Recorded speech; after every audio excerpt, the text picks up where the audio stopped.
Hello everybody, my name is Zafar and welcome to another video, to another stream. And I have a code, as you can notice from my voice, it isn't great. But yeah. So, I'm gonna be doing something different here, which is, reacting to some of my scenarios. Yeah. It's gonna be a short stream anyways. Yeah. Let's get right now into it. Okay, so what I'm subscribed to.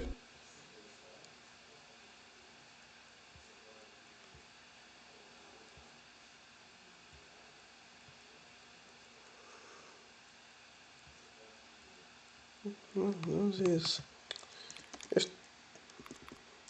FT.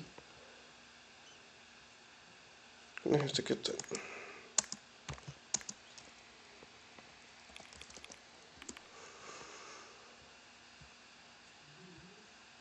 So didn't you watch City and Burnout yet? Looks like I didn't watch it.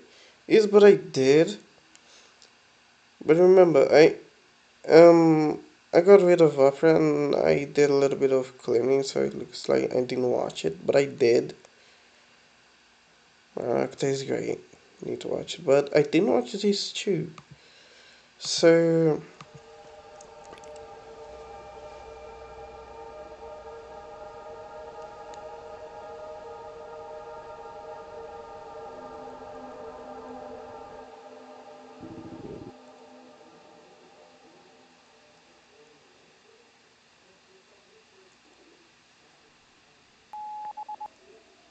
Tornado summary, Cedar City, Utah, June 22nd, 2012. A tornado began to move through the city of Cedar City around 6:17 p.m. The tornado left incredible damage in its wake, completely destroying up to 52 homes, 12 businesses, and 2 schools. Neighborhoods were deemed impassable due to rubble and debris completely blocking roadways and making it impossible for first responders to reach the injured. One ambulance was tipped over and thrown trying to reach a person trapped in a destroyed car. A tornado emergency was declared shortly after 6:28 p.m. A large and extremely deadly tornado was confirmed on the ground moving through neighborhoods. At that moment, everyone knew we had a major disaster on our hands. First responders prepared for mass casualties and severe damages. Unfortunately, the tornado claimed the lives of 11 people and injured 84. The tornado reached peak wind speed of around 182 miles per hour. The damage was rated an EF4. You already don't expect to see tornadoes in Utah, though it can happen. But this, no one ever in a million years saw coming. It was as if Utah became Oklahoma. It was a day that no one would forget. A lot of people are still rebuilding after losing everything. Struck by a tragedy, the town is hurting. Billions of dollars in damage caused to homes, businesses, and schools. Families changed forever.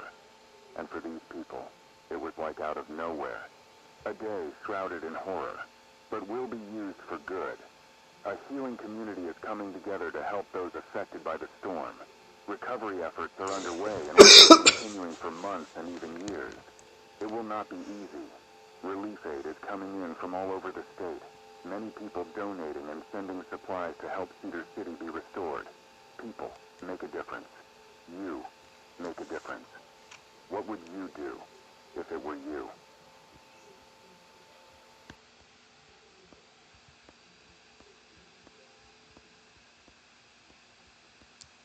Damn, that's kind of cool. That's actually really cool. For some reason,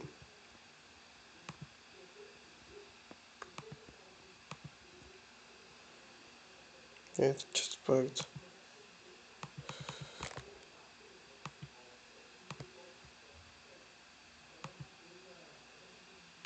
Yeah, whatever. So that's cool. That's kind of. Did it actually? So I'm gonna do. Did it actually happen? City tornado.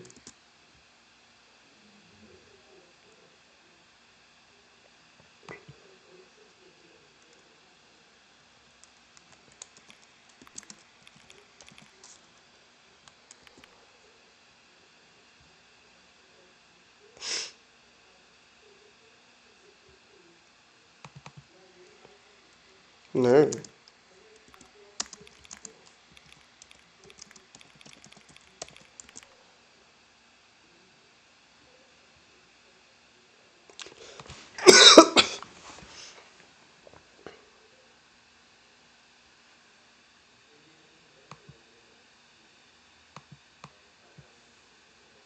No. These ones. No. They have F1. Okay. After one done. Yeah, this is pretty short.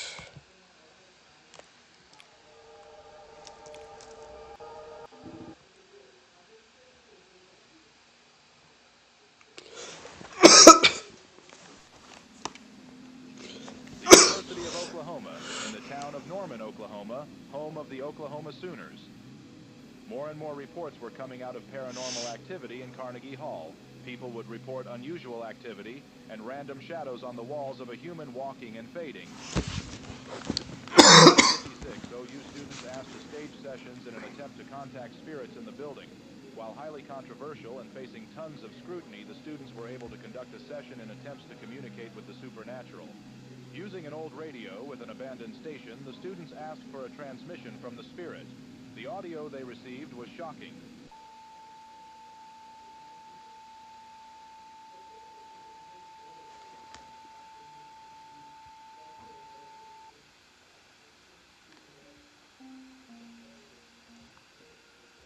United, please do not turn off your telephone to bring you an emergency action notification. This is station KWTV News 9, operating in Oklahoma City. Please do not interrupted to bring you an emergency. We do not know what is going on ourselves, but this station has been interrupted to bring you an emergency action notification. Remain tuned. Damn. We have received an emergency message indicating a national emergency. All broadcasting stations will transmit this message. We want to repeat, please do not panic. Remain calm and listen for coming information. Do not call the station folks as we are. Okay, this just in now from the United States government. Several nuclear weapon systems have suffered catastrophic malfunctions and are at risk of detonation. The following cities experiencing these issues are New York, Los Angeles, Chicago, Houston, Phoenix, Philadelphia, Detroit, Seattle, Tulsa, Birmingham, Atlanta, Charleston, Jacksonville, and New Orleans. If you are in the listed areas, or are within a 300-mile radius of the listed areas, remain calm, gather family and essential supplies with you, and head to the nearest shelters. Do not worry about relatives in schools or hospitals, as these facilities are conducting their own safety procedures. Repeating, due to the risk of nuclear detonations across the country, please head to the nearest shelters now. If you cannot evacuate, call local authorities. They will assist you. We now conclude this message. We wish you all safety in this difficult situation.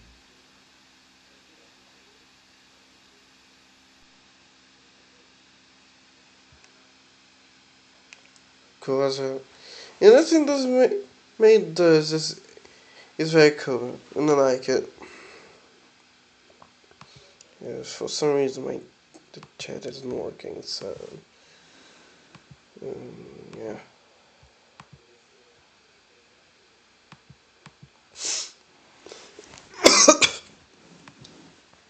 So let's watch this.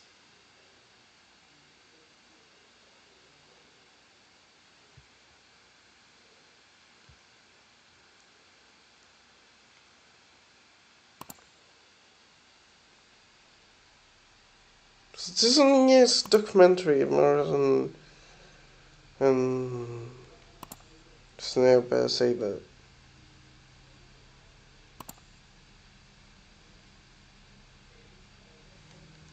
Um,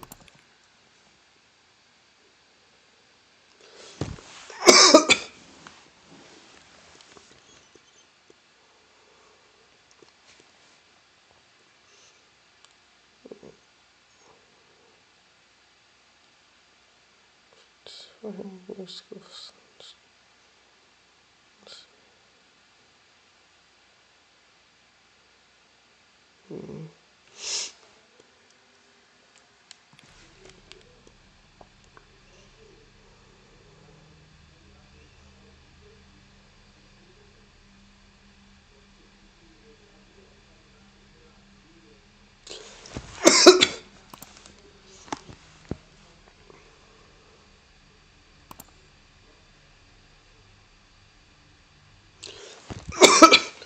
Uh,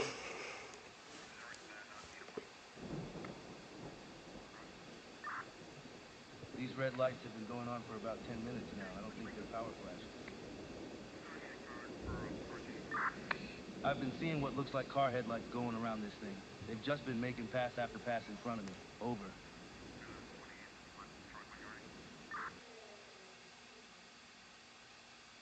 We have a tornado emergency for the Seymour area now. The National Weather Service in Norman handling warnings as it passes out of the San Angelo forecast area. They're saying that this is a life-threatening situation and you could be killed if not underground. Trained weather spotters continuing to report a violent wedge tornado on the ground moving along Route 277. We're getting damage reports from Monday and Goree. Monday is extremely lucky. The tornado passed just south of the most populated areas of town, but rural homes and buildings were faced with total destruction. 2 houses with nothing left but foundations and balconies swept clean, large chunks of asphalt missing from roads, as well as grass, crops, and large swaths of dirt ripped from the ground. Goree, it looks like a worst-case scenario was avoided, but the damage reports are still shocking. Within a few blocks of the southern half of town, we're looking at structures that have little trace of ever-existing and granulated debris. One house is missing chunks out of its bolted concrete foundation. There is an instance of an exposed basement. Still waiting for damage assessments out of Bo Martin, but I'm assuming it's a similar story. There was a report from a Knox County Sheriff deputy about seeing what appeared to be car headlights or something producing light rotating around the funnel, which is one of the most frightening things I've ever heard. There have been confirmed fatalities, though we're still waiting for an exact number from Knox County Emergency Services. I am very concerned about this situation because of the lack of basements in this part of Texas. Not only that, but it has also engulfed Highway 277 southwest of Seymour and has been moving along it for a couple miles now. So I really hope as many motorists as possible were able to safely evade this tornado or find shelter. Oh my goodness, folks. Please send a prayer for everyone affected and in the path. I hate to say it, folks, but this confirms we have a May 27th, 1997 type of violent tornado on the ground. It's going to be like Gerald, but bigger, yes. The tornado is larger size-wise. I can't stress this enough. To be quite honest, I've never seen anything like this. That report Jeff just brought us about houses swept clean and granulated debris really goes to show how violent this tornado is. As far as comparisons go, Gerald is the closest comparison based on what we've seen so far, but also May 3rd, 1999 in Moore, Oklahoma, which is something you never want to say or see happen again. Seymour, your time is almost up, and if you want to survive this thing, you need to be underground. This is at least an F4, at least 200-mile-per-hour winds in the funnel, but I suspect it is much, much higher than that just based on these velocity returns alone. Dear God, I've never seen a cup with this pronounced, extremely powerful inbound and outbound winds in this rotation here, including some extremely strong inflow winds and forward flank downdraft just ahead of the tornado. We're still seeing a pronounced debris ball here, which is debris being lofted so high our Doppler is picking it up and mistaking it for heavy rain and hail. That is indicative of a vicious tornado doing damage on the ground. Reminder, a tornado emergency is in effect for Baylor and extreme northwest Archer County until 8:15 what p.m. the heck? Well,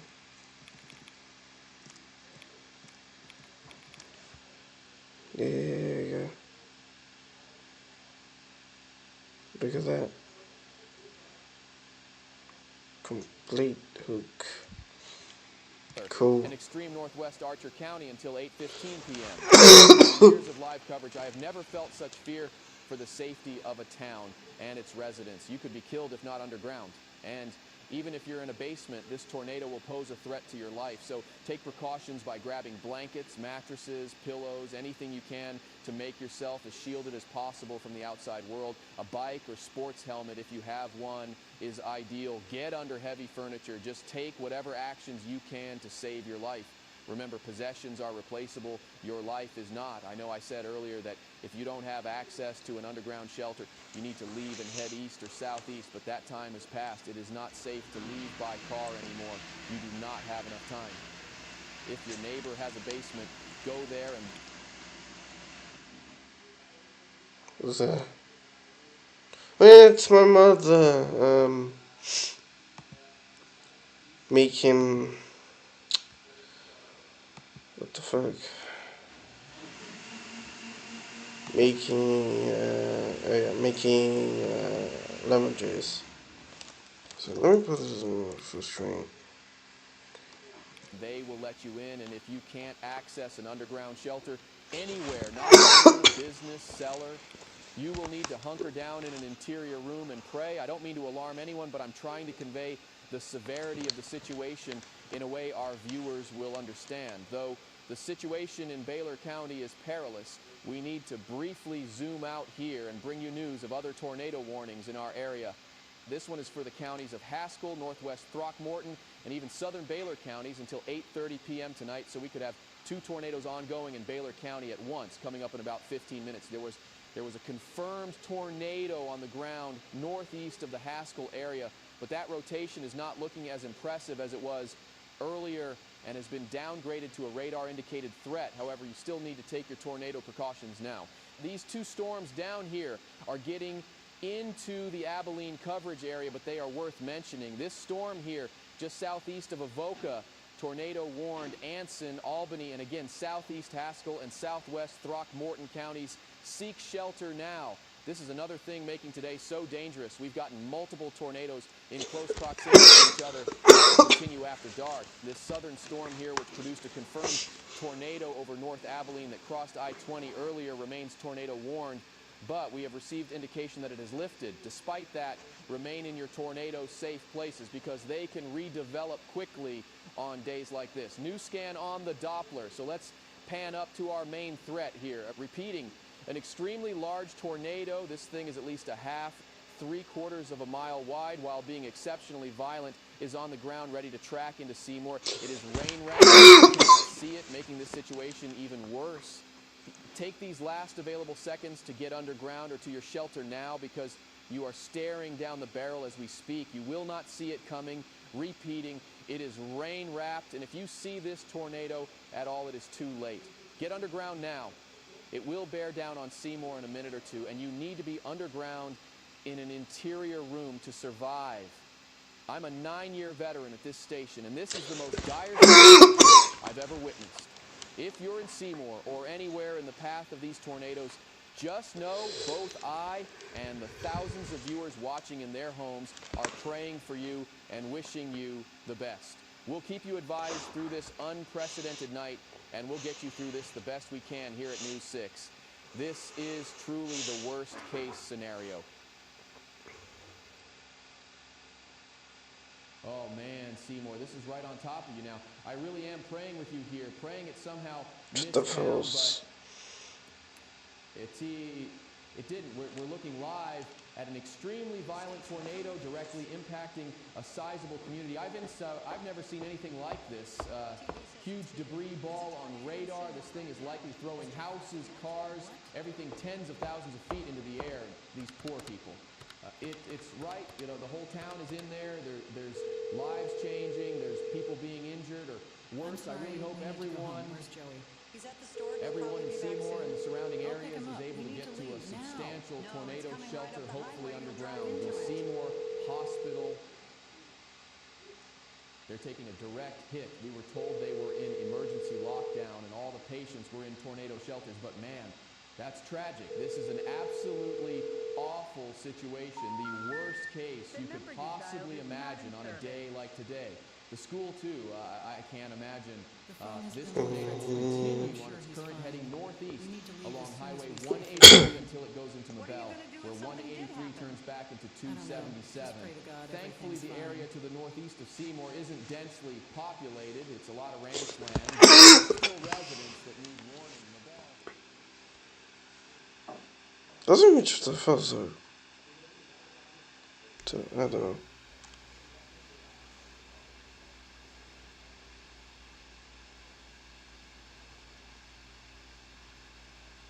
Comms are dead in some sectors.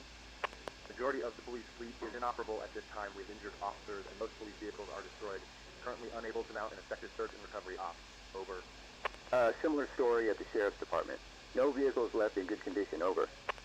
Roger, I'll contact every nearby dispatch to see what we can do. We need every second here. We'll pull back anyone tied up in Rochester. We need to help our own community at this time. I'll send a message to any operating unit for a radio check. We need to see what resources we're working with here. Over. Attention all sectors. We have a fire at the Seymour Hospital. Suspected gas leak. They are without power and unable to provide care beyond basic first aid at this time with extremely limited capacity. The compound is flattened and we have trapped patients. There is at least one casualty in the hospital and several others in critical condition. This emergency has priority across all sectors. I repeat, this emergency has priority across all sectors. Over.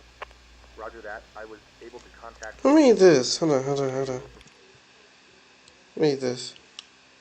For the trees to yes, you good. Provide all reserve resources.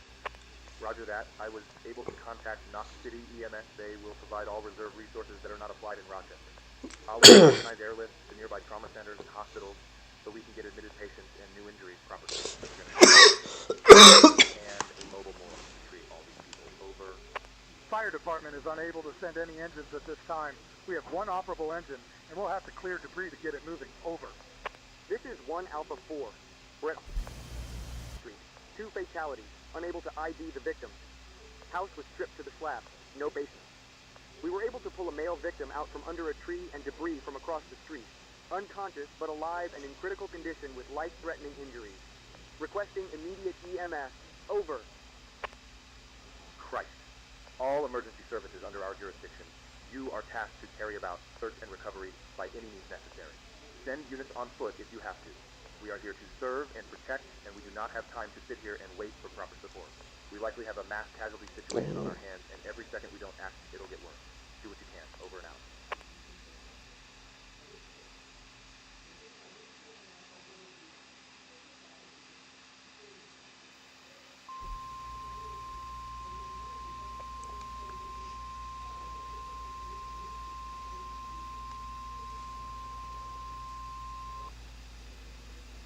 The following message is transmitted at the request of the Texas Division of Emergency Management. Damage from a tornado earlier has left several communities in the counties of Knox and Gonna have to Knox and Willard, get so excited here. the cities of Greece, Palmerton, and Seymour, with areas being unrecognizably destroyed. Travel in these areas has damage to infrastructure and debris blocking roadways have rendered most routes impassable. In addition, hazards such as power lines and leaking gas will create a dangerous threat to life and safety. Roads should be kept clear for emergency services. If you are outside these communities and have a loved one or someone affected by the tornado, do not assist them at this time. If you are trapped or in need of assistance, do not move from your present location. Emergency responders are on scene and providing aid to the best of their ability. The Texas National Guard is also en route to assist those in need. Here is a list of roads closed to all except emergency responders and local traffic. These roads will be closed until further notice. U.S. Highway 82 eastbound past Red Spring. U.S. Highway 183 northbound into Seymour. In addition to these closures, State Highway 140 will have restricted access through a checkpoint set up at the U.S. Highway 283 interchange in southeast Seymour. Please avoid making phone calls, including dialing 911, as telephone lines must be kept open for emergency use only.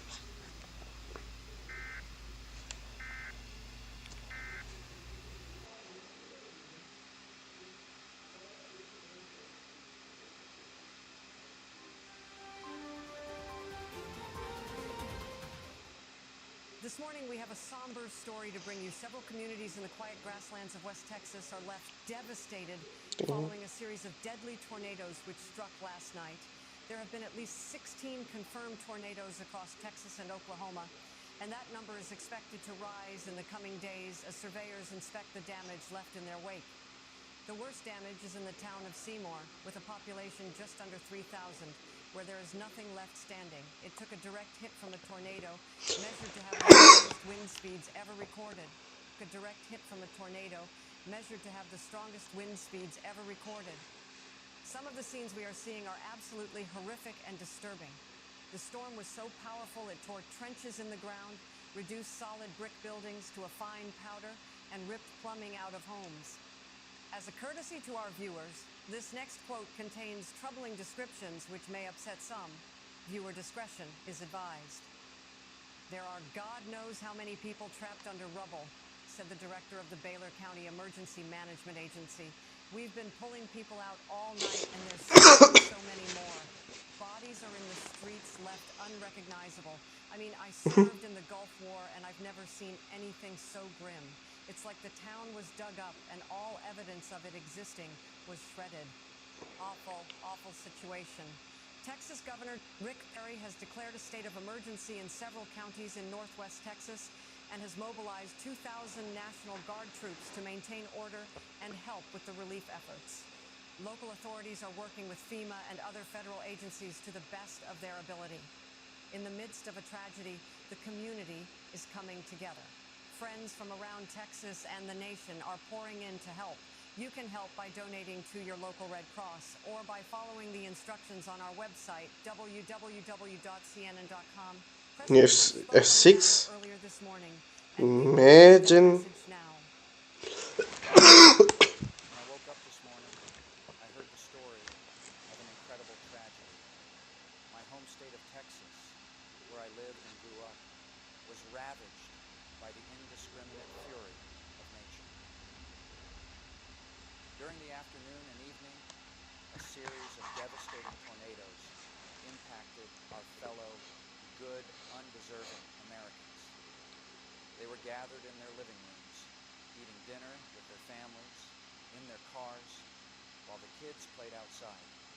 But it didn't matter, as the skies turned dark and the thunder rolled in.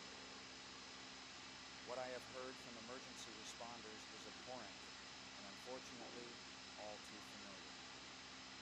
Towns full of normal people, just like you and I, have been completely destroyed. Families have been changed forever.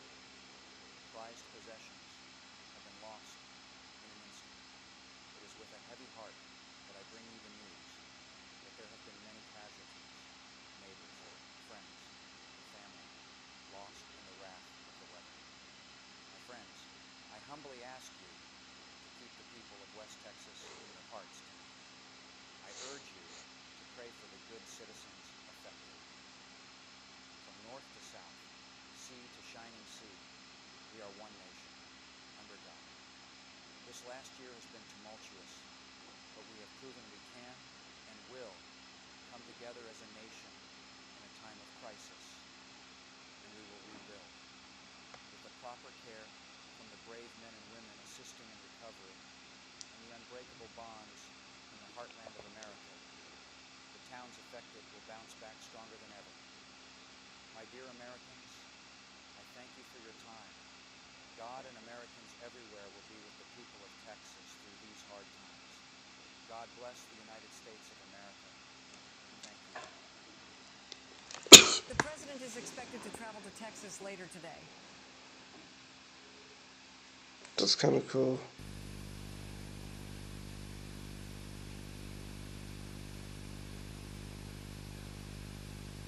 Boof. Just like that. House gone.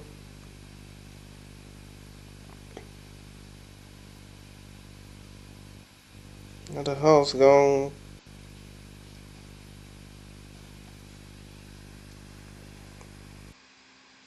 Specific reason.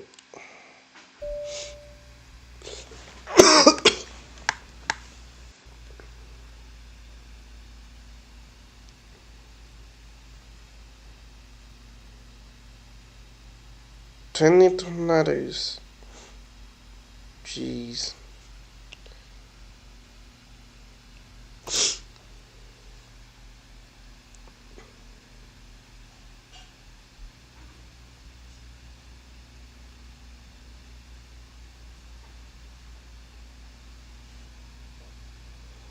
What velocity? What's the wind speed? How much damage?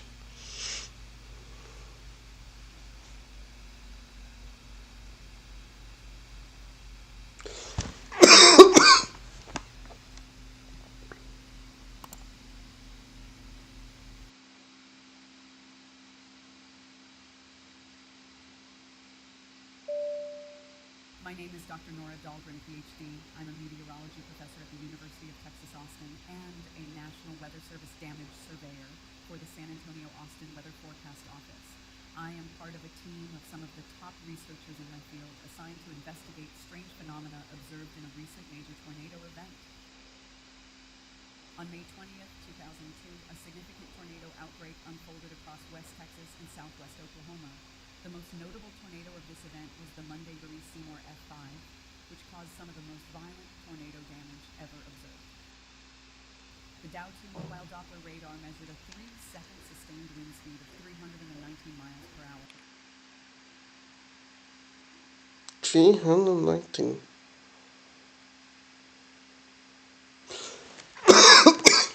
With a radar measured a 3-second sustained wind speed of 319 miles per hour, with a margin of error of 20 miles per hour, just northeast of Beaumartin, Texas, shattering the previous record set just 2 years earlier of the strongest wind speed ever observed on Earth. The tornado was on the ground for an hour and 27 minutes, tracking roughly 55 miles at a forward speed of 35 miles per hour. The parent supercell lasted for several hours and produced 8 significant tornadoes of F2 strength or higher, and several other weaker, shorter-lived tornadoes, including an F2 over Wichita Falls later in the night, which was the last tornado before the storm dissipated while crossing into Oklahoma.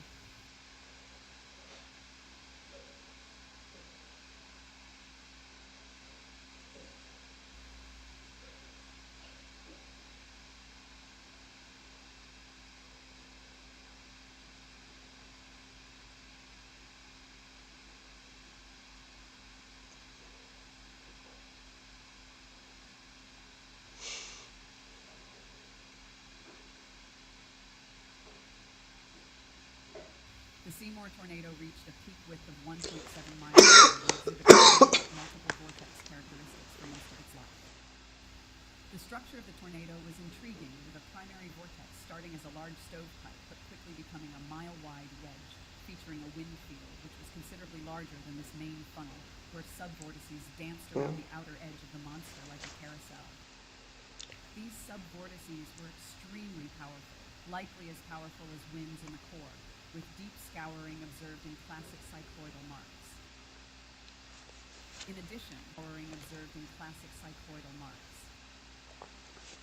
In addition, multiple smaller and short-lived satellite tornadoes were produced throughout its lifetime, which goes to show how truly violent and energetic the mesocyclone of the supercell was. At one point, there were 3 tornadoes on the ground at the same time, which included the main tornado, a satellite, and an anticyclonic circulation. A strong EML finally gave way in the late afternoon, and like a convective bomb, supercells erupted off the dry line. A powerful circulation sat over the tornado, and coupled with an intense low-level jet, advected an abundance of warm, unstable air northward into the open warm sector. A mature, negatively tilted trough ejected across the southern plains, adding even more intense directional and speed shear. This was a classic planes-loaded gun setup, and it did not disappoint.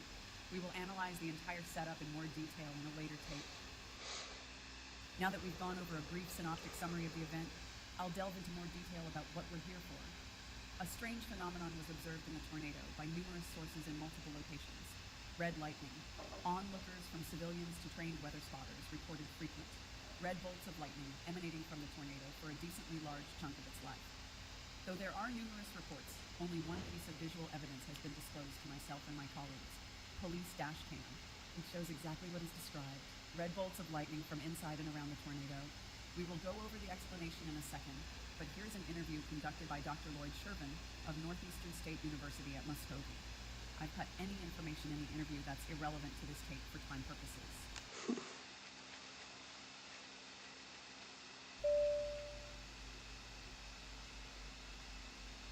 All right, if there are no other concerns, we can continue the interview. What is your name, sir? Jeff Greer. And where were you during the tornado? I was in my house in Seymour when the tornado hit. It hit me dead on, and I didn't have a basement. I was thrown and broke both my legs. I was dragged along the ground and was wedged under a snapped tree. My clothes were torn off, and I was covered in mud. I don't know how I survived. I think I would have been killed if that tree didn't stop me. I'm sorry. Yeah, I got really lucky. Yeah. So, you claim to have seen the red lightning within the Seymour tornado. Can you explain what you saw? Well, I never really saw it coming. I knew there were going to be storms, but I didn't know it was as bad as it was. My wife and son were in Wichita Falls visiting family at the time this all happened. And it's a miracle they were when this happened. I turned on the news when I heard the sirens for the first time, and a little after that it started hailing. Big time. I think they said it was over baseball-sized in Seymour, and I believe it. There was so much it looked like it snowed. It kept raining too, and the thunder and lightning, the thunder was so loud and it was constant. The sky was white. There were no breaks in either. I've never seen anything like it. I didn't have a basement, and the guy on the news told me my only option was to leave by car. But that's kind of hard when your entire windshield is smashed by massive hail. What? I mean, how you gonna, so, what I can say is that, depending on the, sorry, wait, that was,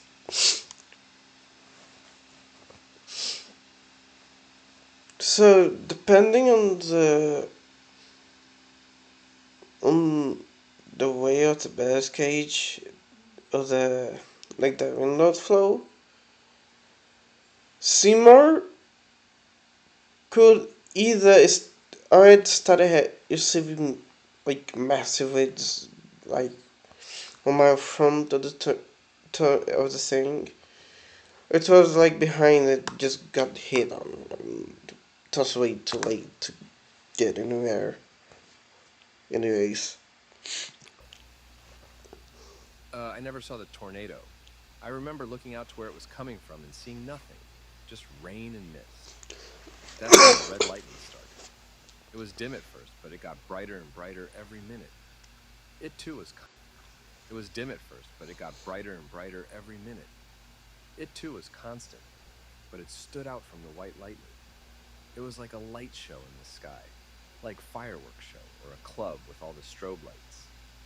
These deep red bolts just shot across the sky and turned everything blood red.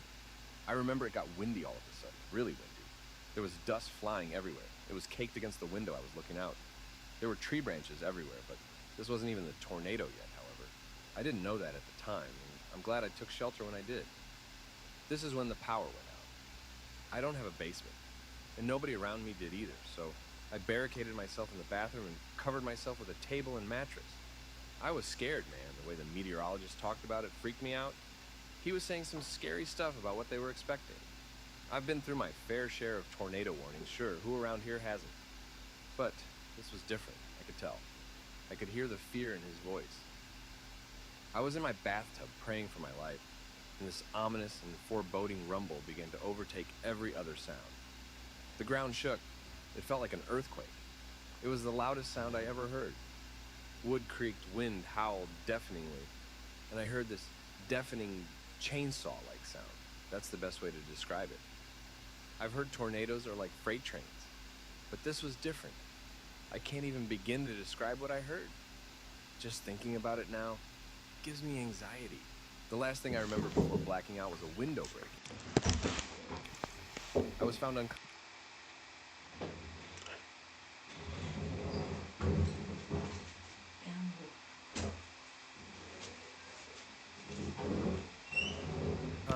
Pinned under a snapped tree, naked and covered in mud.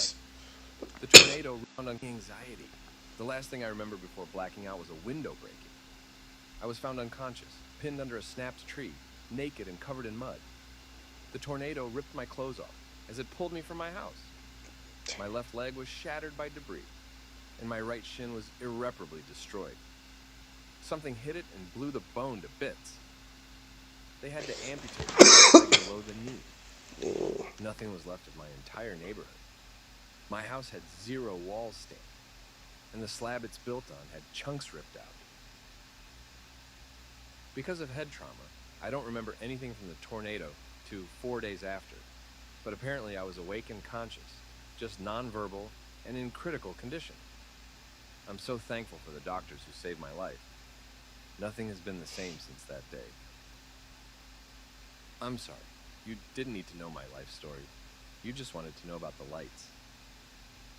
That's an incredible story. Very moving, Mr. Greer. Your perseverance is inspiring. I'm glad you told me in such detail. Your story provides crucial information to us reporting on this event. No problem, sir. I'm sorry I can't elaborate much more on how the lights look. They were just cracks of red lightning that turned the sky red, and they came from the direction of the tornado. I don't know how to describe it much better. No worries. That is incredibly valuable. The tornado was wrapped in rain, so it was hard for anyone to see. Most of the reports are like yours, red lights coming from a wall of blackness. Is there anything else you'd like to share with us? We've gotten the information we needed, but if there are any other concerns, feel free to share. No thanks, that's it. This is the look of like a AIG or a tornado. My colleagues and I have related this event to similar instances of electrical activity within a tornado, such as the glowing white and blue light reported with the May 25th, 1955 Blackwell-Udall tornado, where a solid light was reported above the ground from within the tornado, the similar red lights from the April 3rd, 1974 Huntsville, Alabama tornado, and reported electrical activity from a tornado during the April 11th, 1965 Palm Sunday outbreak. Strange electrical activity is rare within tornadoes and is mostly reported in nocturnal storms due to the lack of daylight, but it has been documented on multiple occasions.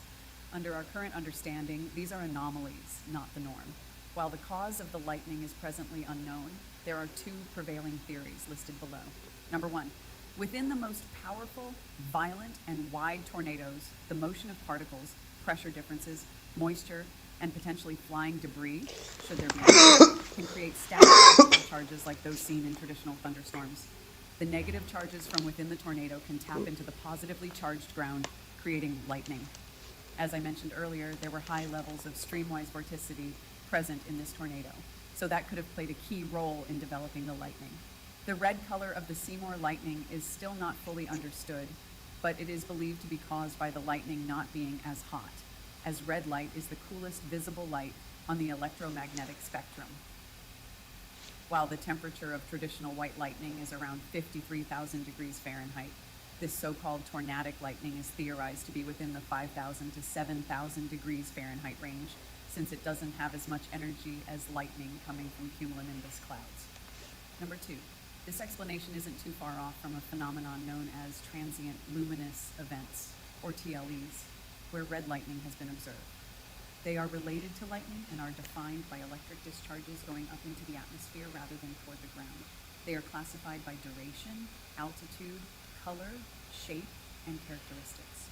For example, different types of TLEs include lightning sprites, blue jets, elves, and giant sprites. There is one glaring hole in this theory, though. Lightning sprites shoot up instead of down because it is positively charged further up above the clouds.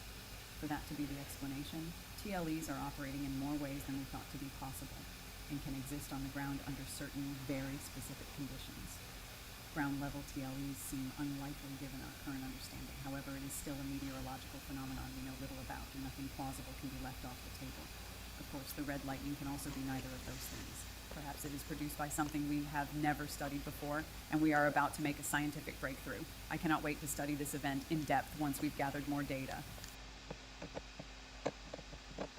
In conclusion, the red lights associated with the Seymour tornado are believed to be caused by either a massive buildup of static electricity due to the strength and size of the tornado, or some sort of ground-level transient luminous event or a similar phenomenon, or something we just haven't studied yet.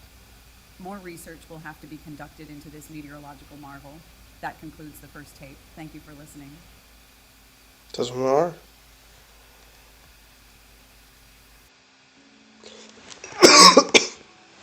Stay cute.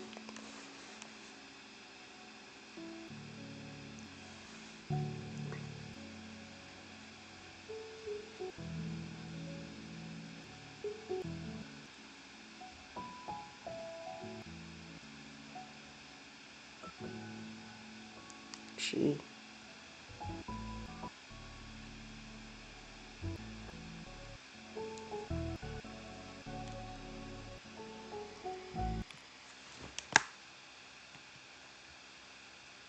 Yeah, there should be lessons for not only in Seymour, but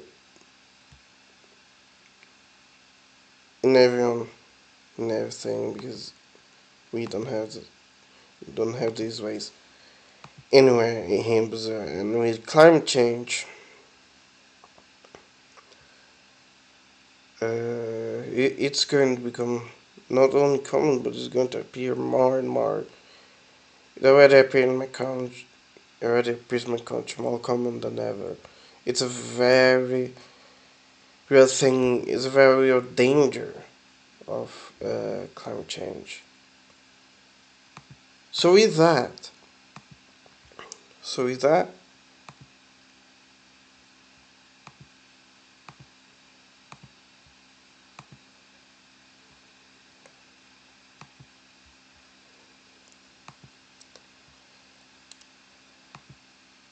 this is big. I can't. Yeah, totally. What the heck? Oh yeah, it appeared. It was a little bit laggy. So it's private. I don't know. So anyways, thank you very much for watching. Like, subscribe, and well. See you on the flip side. Bye.